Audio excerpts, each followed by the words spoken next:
semua diajar oleh sabda Tuhan pada hari ini untuk selalu mendekatkan diri kepada Tuhan, mengikuti perintah-perintahnya, dan sasaran utamanya adalah berani melakukan kebaikan-kebaikan dalam kehidupan ini, walaupun harus berhadapan dengan berbagai macam undang-undang, berhadapan dengan berbagai macam hal yang dibuat atau aturan-aturan yang dibuat oleh umat manusia.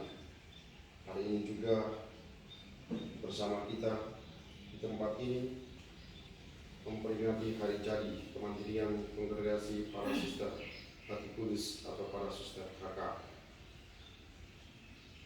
Mary Mari yang adalah pendiri dari kongregasi ini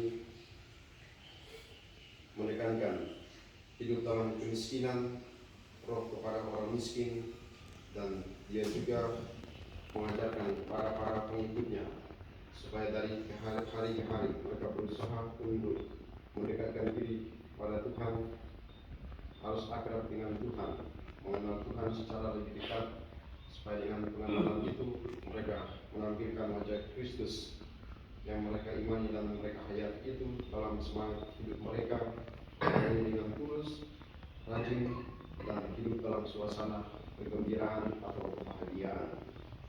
Kita berdoa semoga semangat yang dimiliki oleh sang pendiri Mary Mari juga menjadi semangat hidup dari para suster HK dimanapun mereka berada, teristimewa para suster HK yang berada di paroki ini.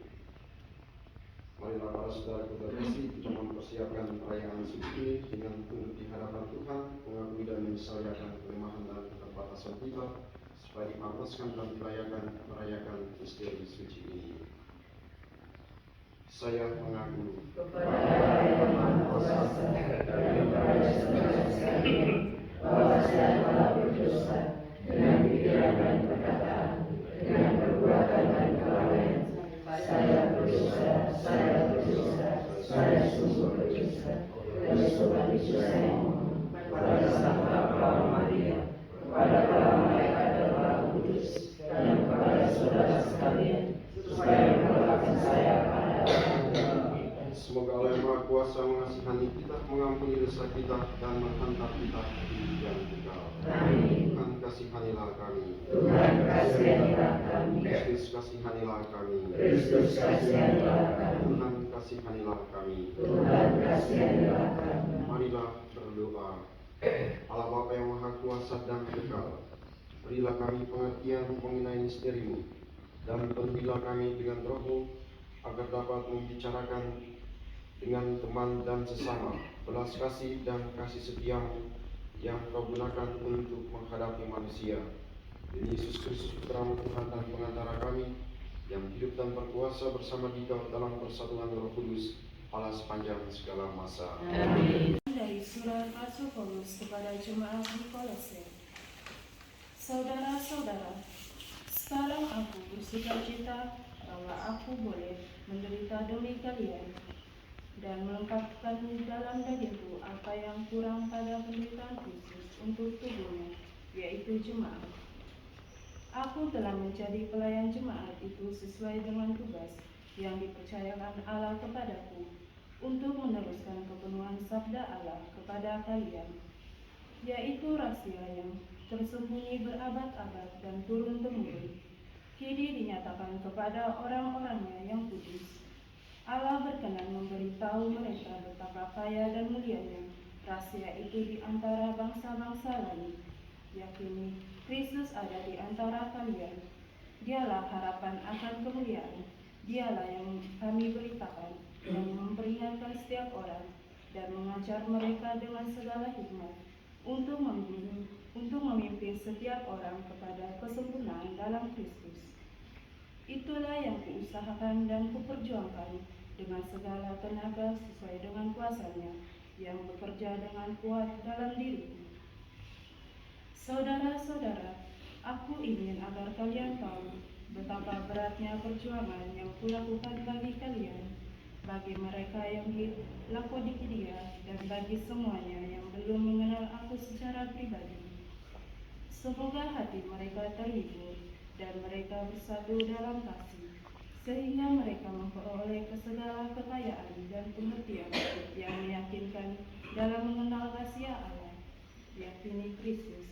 Dalam Dialah tersembunyi segala harta hidup dan pengetahuan. Demikianlah sabda Tuhan. Syukur kepada Allah. Tuhanlah keselamatan dan kemuliaan itu. Tuhanlah keselamatan dan kemuliaan. Hanya pada Allah saja aku tenang, sebab daripadanya lah harapanku. Hanya Dialah gunung batu dan keselamatanku. Hanya Dialah kota bentengku, aku tidak akan goyah. Tuhanlah keselamatan dan kemuliaan. Percayalah kepadanya setiap waktu, hai umat. Curahkanlah isi hatimu di hadapannya. Allah Dialah tempat perlindungan kita. Tuhanlah keselamatan dan kemuliaan. Beberapa orang Farisi berkata, "Mengapa kalian melakukan sesuatu yang tidak diperbolehkan pada hari Sabat?" Maka Yesus menjawab, "Tidakkah kalian baca apa yang dilakukan Daud ketika ia dan para pengikutnya lapar? Ia masuk ke dalam rumah Allah dan mengambil roti sajian. Roti itu dimakannya dan diberikannya kepada para pengikutnya. Padahal roti itu tidak boleh dimakan kecuali oleh para imam." Dan Yesus berkata lagi, "Anak manusia adalah Tuhan atas hari Sabat." Yesus Kristus, dimanapun kita berada, kita selalu berjumpa dengan banyak aturan-aturan, banyak undang-undang, dan kita dituntut untuk mengikuti aturan-aturan yang ada itu. Dari aturan-aturan itu, terkadang kita harus melanggar aturan-aturan itu, harus menabrak aturan-aturan itu, tapi tabrakan terhadap aturan-aturan itu ditujukan atau dimaksudkan untuk sebuah hal yang jauh lebih penting daripada itu, yakni keselamatan. Maka kita bisa memperhatikan kalau kita bawa sepeda motor atau kita bawa mobil, di situ ada lampu merah. Kita harus berhenti ketika lampu merah itu muncul. Kita jalan kalau lampu itu sudah berwarna hijau. Tapi ketika lampu merah itu tiba, ketika yang lain semua berhenti, ada yang harus melewati, menabrak lampu merah itu. Dia adalah mobil ambulans. Dia adalah mobil pemadam kebakaran. Maka mobil pemadam kebakaran lampu merah pun dia akan terobos. Ambulans ketika lampu merah, dia akan menerobos lampu merah itu. Dia harus melanggar aturan itu karena ada sesuatu yang jauh lebih penting daripada itu adalah keselamatan jiwa-jiwa. Dia harus segera berlari dengan cepat supaya menyelamatkan orang-orang yang rumahnya mengalami kebakaran, supaya jiwa-jiwa diselamatkan di sana. Dia harus berlari lebih cepat dan harus diberikan ruang yang besar supaya mobil ambulans itu cepat tiba di rumah sakit, supaya jiwa-jiwa itu terselamatkan. Orang harus mengalami kesembuhan di sana, nyawa mereka harus terselamatkan di sana. Demikian juga gereja punya hukum, punya aturan yang paling sangat amat ketat yang kita kenal dengan kitab hukum kanonik. Dalam kitab hukum kanonik banyak sekali aturan-aturan, banyak sekali pasal-pasal, tapi dari seluruh pasal-pasal itu, pasal terakhir kemudian menyempurnakan semuanya. Pasal terakhir dari kitab hukum kanonik itu yakni pasal 1747. Dia katakan, dengan mengindahkan kewajaran kanonik dan memperhatikan keselamatan jiwa-jiwa yang dalam gereja harus menjadi hukum yang tertinggi. Nah, itulah yang dikenal dengan istilah salus animarum suprema lex, ditujukan kepada keselamatan umat manusia. Keselamatan jiwa-jiwa adalah hukum yang paling tertinggi. Maka tadi mereka harus menerobos lampu merah karena ada jiwa-jiwa yang harus diselamatkan di sana. Rumah sakit yang punya aturan yang paling sangat amat ketat, tapi kalau kita pergi membawa atau memberikan pelayanan kepada orang-orang sakit, maka aturan-aturan itu juga harus dikalahkan dengan romonya harus masuk untuk memberikan sakramen minyak suci kepada orang yang sementara sakit berat itu. Nah, Yesus hari ini mengajarkan kepada kita semua keselamatan jiwa-jiwa itu adalah sesuatu yang paling sangat amat penting dibandingkan dengan undang-undang atau aturan-aturan yang dibuat oleh manusia.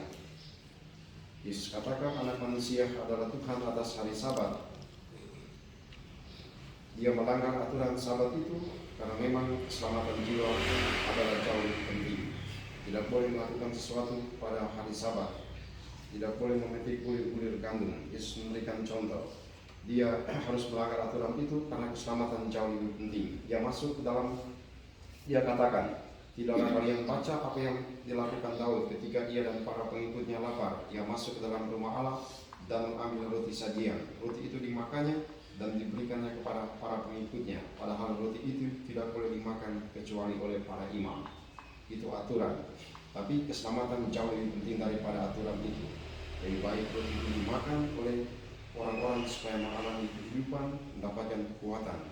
Itu jauh lebih penting. Hari ini juga bacaan pertama dan Mazmur tanggapan mengingatkan kepada kita sekalian bagaimana kedekatan kita dengan Tuhan, hidup dalam kasih. Rasul Paulus dan sang pemazmur hari ini juga mengingatkan kepada kita sekalian untuk tumbuh berjalan bersama dengan Tuhan. Nah, itulah yang kemudian menjadi semangat hidup dari para suster HK yang pada hari ini merayakan 30 tahun kemandirian kongregasi suster HK.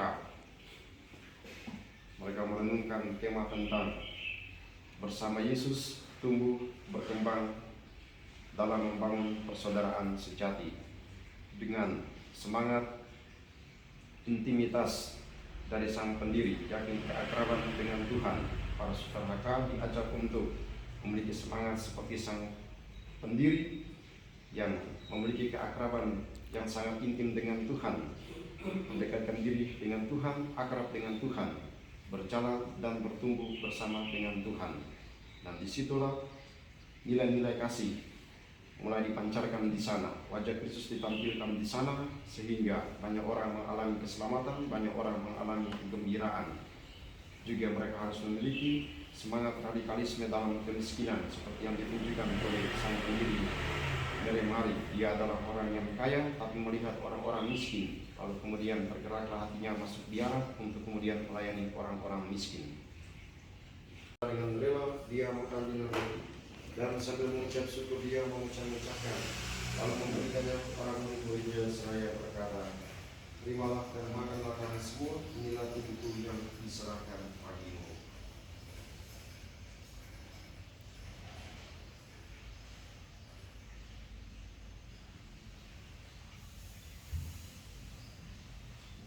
Demikian pula sesudah perjamuan dia mengambil piala, sekali lagi dia mengucap syukur kepadamu, memberikannya kepada murid-muridnya seraya berkata, terimalah dan minumlah kamu semua, inilah piala darahku, darah perjanjian baru dan kekal, yang ditumpahkan bagimu dan bagi semua orang demi pengampunan dosa. Lakukanlah ini sebagai kenangan akan aku.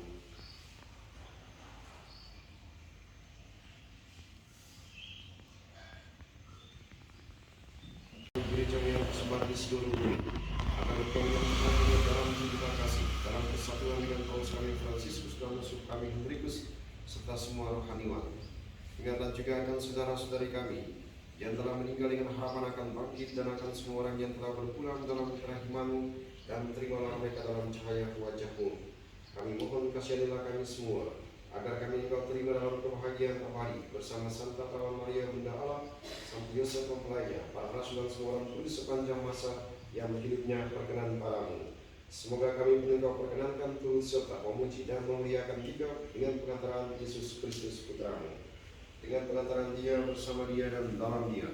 Bagimu Allah Bapa yang Maha Kuasa, dalam persekutuan dengan Roh Kudus, segala hormat dan kemuliaan panjang segala masa. Di atas bumi seperti di dalam surga. Berilah kami rezeki kami, dan ampunilah kesalahan kami, seperti kami pun mengampuni yang bersalah kepada kami. Dan jangan masukkan kami ke dalam pencobaan, tetapi bebaskanlah kami dari yang jahat. segala yang jahat, sudilah memberi damai sepanjang hidup kami. Supaya kami telah dikuatkan oleh kelimpahan belas kasih-Mu selalu bebas dari dosa dan dijauhkan dari segala gangguan, sambil menantikan harapan yang membahagiakan dan kedatangan penyelamat kami, Yesus Kristus. Tuhan Yesus Kristus, Engkau telah bersabda kepada para rasul-Mu, damai Ku tinggalkan bagimu, damai Ku berikan kepadamu. Janganlah memperhitungkan dosa kami, tetapi perhatikan iman gereja dan berilah kami damai dan kesatuan sesuai dengan kehendak-Mu. Engkau yang hidup dan merajat sepanjang segala masa. Amin. Damai Tuhan selalu bersamamu. Dan bersama rohmu. Anak domba Allah Yang menghapus dosa dunia, berkasihanlah. Anak domba Allah Yang menghapus dosa dunia, berkasihanlah. Anak domba Allah yang menghapus dosa dunia, berilah kami damai. Saudara-saudari terkasih, lihatlah anak domba Allah, lihatlah Dia yang menghapus dosa dunia. Berbahagialah saudara-saudari yang pindah ke perjamuan anak domba. Dalam Tuhan saya dapat masuk ke dalam